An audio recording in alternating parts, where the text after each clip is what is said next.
Hey everyone, Mr. Sujano here, your source for gaming, tech, emulation, and open source news. Let's get started. Alright, to kick things off, we're talking about PlayStation 1 emulation with fairly new PS1 emulator ScePSX. And ScePSX just got a brand new update. So at the time of filming, ScePSX beta version 0.1.7.7 is the latest update. And with this update, there's a couple of fixes for missing textures, both for OpenGL and Vulkan. And speaking about missing stuff, like arguably missing good graphical drivers, next up here we're talking about MediaTek. And MediaTek Dimensity 9500 is said to bring console-level gaming and ultra-efficient performance and even more. For more information on the chip, I do recommend checking out the Android Headlines article, and like everything we talk about, link will be within the GitHub link in the bottom of the description below. I don't hide my sources. Taking a look here, it's very interesting for this chip. They're saying it's delivering up to 29% higher single core and 16% higher multi-core performance over the Dimensity 9400. Now, in my opinion here, on paper, those numbers are impressive, and what's even more impressive is they've managed to cut peak power use by 55%, at least on paper. They say the chip pairs an ARM G1 Ultra GPU with support for console-level ray tracing, Unreal Engine optimizations, and 120 FPS frame interpolation. Now, the Android Headlines article has a whole ton more detail about the 9500. What I would say here, though, is there's sometimes a huge difference between specs on paper and real-world application, and I'm very curious to see how this chip performs. Now, in my opinion here, I do think MediaTek is making the right moves forward, and I hope they continue to improve their focus on gaming and arguably improve their drivers for the whole emulation scene. Anyways, here it's also kind of nice, at least in my opinion, to see a huge competitor to Snapdragon. When there's competition, I would say that's a good thing. And speaking about competition, next up we're talking about, that doesn't look like Animal Crossing font at all. We're talking about Pokopia. And Pokopia has just released a brand new trailer for Palfarm. It's farming with Palworld. Now, some people might notice right away that this may seem similar to the recently revealed and announced Pokemon Pokopia. And I would say, yeah, absolutely. Would I think Palworld is copying Pokemon here? Absolutely not. It just happens to be a very similar game. I would say the aesthetics are a little bit different as well, and I kind of like the Palworld aesthetics a little bit more here. Both games have been revealed very close to each other. I think there's like an 11-day difference. And there is no way, at least in my opinion, that Palworld could have put Palfarm together in that short of time after learning about Pokopia. I mean, I could be wrong here, and let me know your thoughts about this one in the comments below, but I would just say it's a very interesting coincidence overall. And I kind of do think it's a coincidence. Also, I just think Palfarm showed something that may be a little bit controversial. Very interesting overall. Let me know your thoughts about Palfarm. In my opinion here, and this might be a hot take, but I don't think so. I think that Palfarm has a chance to outsell Pokopia. Not because Palfarm is going to be better than Pokopia. Arguably it might be, arguably it might not be.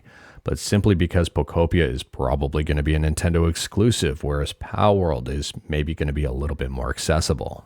Or Palfarm. At this point in time, Pokopia is set to release in 2026, and Palfarm here does not have a release date, but Palfarm is up on Steam and available to be wishlisted. And speaking about wishlists, next up we're talking about Golden Axe on the Atari 2600. And yes, someone is making Golden Axe for the Atari 2600, and they have made some serious progress. Taking a look at the screenshots for the Atari, I would say this is pretty impressive. Now, this is currently in development. It's not completed just yet. I don't know when it will be completed, but I guess testing files are already out. And this is a port of a port. So it's a port of the Master System port of Golden Axe. And speaking about stuff that'll probably work on a Steam Deck, next up we're talking about the Steam Deck, and that was a really weird segue. Anyways here, if you're interested in the Steam Deck and you don't mind an LCD screen instead of an OLED, The LCD screen Steam Deck at 256 gigs of storage is currently 20% off, and I think that's a good deal. Now, it's worth noting here these prices are in Canadian dollars, so if you're in the States, it'll probably be different. And if I'm not mistaken, the sale is not strictly limited to Canada or even the US. I think it's also available in the UK and possibly Europe. Could be wrong. You might want to check the Steam website depending on where you're at. Anyways, here is the LCD screen as good as the OLED? Not a chance, not even remotely close. But at the same time here, I've still got the original Steam Deck, the cheapest base model LCD screen with 64 gigs of storage, although I've upgraded the storage. And to me, it's absolutely fine. And in terms of pricing, I think it's absolutely fine. However, on the flip side here, if you are interested in the Steam Deck and didn't mind paying a little bit extra money, I would say the OLED is still a fine investment. I mean, it's got a better battery life, faster Wi-Fi, and even more here. And the screen on the OLED, it blows the LCD out of the water. I think the LCD is fine, and I think the price to performance ratio is extremely good. And if you don't mind the LCD, I think the LCD is a great buy, but the OLED, I would say that's also a fantastic buy. I probably just confused a bunch of people. And speaking about arguably fantastic stuff, or hopefully fantastic stuff, next up we're talking about Death Stranding Mosquito, which is a current working title for a brand new animated series based on Death Stranding. If you're interested in this one, check out the YouTube trailer that I'll drop in the GitHub link in the description below. Unfortunately, I don't have specific details as to the series length and the release date and all of that stuff. But I am looking forward to this one, and I think it's going to be very interesting overall. Let me know your thoughts. And speaking about stuff that looks fantastic, next up we're talking about something that I would say looks fantastic in a completely different way here. Oh geez. So this one's posted over on Reddit PC Master Race. And listen to the title of this. I own a tech repair business, and this monstrosity came in. I'm baffled. So am I. So based on the image, it seems as if someone hooked up the GPU to the PSU by ripping away some of the venting here instead of just using this slot. Really don't know what the heck they were doing here or why they did this. Is it effective? Yeah, sure. I mean, it works. Is it pretty? Heck no. Does it make sense? Heck no, at least in my opinion. I can maybe see why they did something like this. I'm guessing maybe the cords were jumbled and they couldn't be bothered to take the PSU out and get the cords sorted so it came through the proper channel. And instead they arguably put in more work to do this. Let me know your thoughts. And speaking about stuff on Reddit, next up here, we're talking about some potential upcoming Lego sets. Either this is a leak or someone is just creating this to get people excited. But it's being rumored here that in 2026, there's going to be a Zelda set with a diorama of Ganondorf. Now, unfortunately, I don't know more details than this, just what's been posted online for the world to see. Very curious to see what the diorama ends up being, if it's both characters, if it's just Ganondorf, or it's a completely different set altogether. Who knows? The Brick Tap on YouTube has a video showcasing some other leaks as well, and again, like everything we talk about, links will be within the GitHub link in the description below. I guess the release date on this one is March 1st, 2026. And speaking about Nintendo stuff, next up here, we're talking about, I think something super cool here, especially if you're a fan of Super Mario World.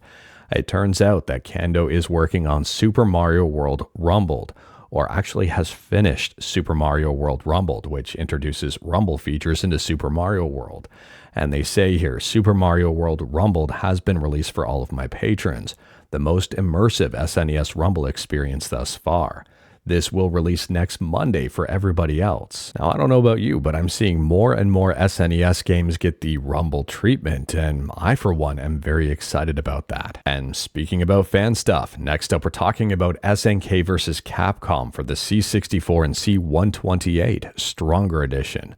And this one is up on itch.io, and it's a non-profit, freeware, and unlicensed game created by fans based on the Neo Geo Pocket Color game, SNK vs. Capcom. There's a total of 32 fighters overall, which I think is a ton for this game, including Violent Ken and Evil Ryu.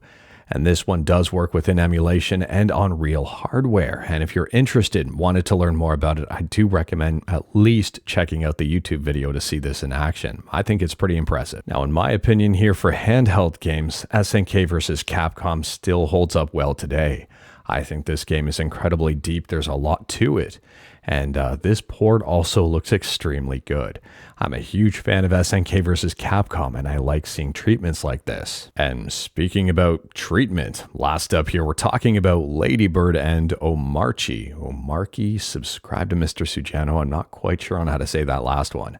Anyways, both Ladybird and Omarchy are getting a financial treatment from Cloudflare, who is donating to these projects. Now, in my opinion, $100,000 for Ladybird here is not a small amount of money, and for those who may not be aware, Ladybird is an up-and-coming web browser that's being built from the ground up, and it's set to release in 2026. Whereas Omarchy here is a beautiful, modern, and opinionated Linux based on Arch Linux. I'm not going to lie here, I'm very curious about Ladybird overall, and it is set to release on Linux and macOS in alpha in 2026, with a potential Windows release at some point in time. But anyways, that is all I've got for you in this one. Straight to the point, all stuff and no fluff.